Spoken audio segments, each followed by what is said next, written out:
Hi everyone, JP here, and I just want to share with you a little bit about how God has been working on me in World Changers 2012, San Francisco. But first, let me give you a little background. God has sovereignly led me through a lot of interesting events since the end of 2011, centered around learning the gospel.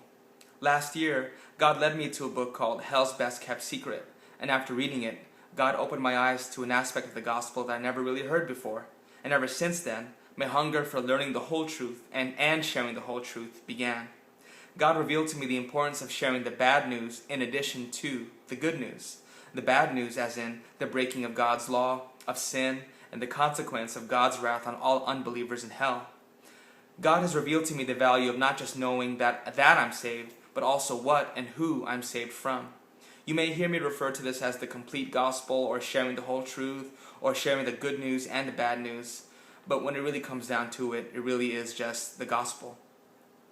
As I learn more and more about what God has saved me from through Christ, His mercy and His grace becomes more obvious to my decreasingly blind eyes, and I become increasingly more thankful.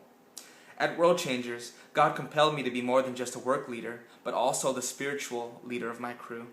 In my joy and excitement of what God has been teaching me about the gospel, I share the good news with my crew on several occasions. Because who knows? There may have been some students that have never really heard the whole truth of the gospel before. Because I remember being one of those teens who didn't really know the gospel the first time I served in World Changers Canada, more than 10 years ago. I used to be afraid of sharing the gospel, afraid of rejection, afraid of offending people or sounding condemning or losing family and friends, or not even saying it right or doing it perfectly. How could I really share something that I didn't really know myself? But by God's mercy and His grace, I now stand unafraid and unashamed to share the gospel.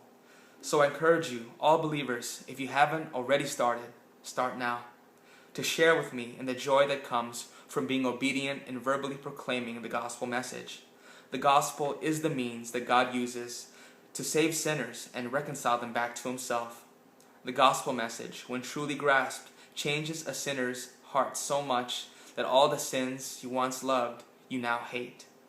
Come and partake in the gospel, the message of the cross, the power of God that brings salvation to all those who believe. And after you have truly tasted this news and have seen and heard for yourselves that the Lord is good, study and meditate on it in thankfulness and awe, then proclaim it. Thank you.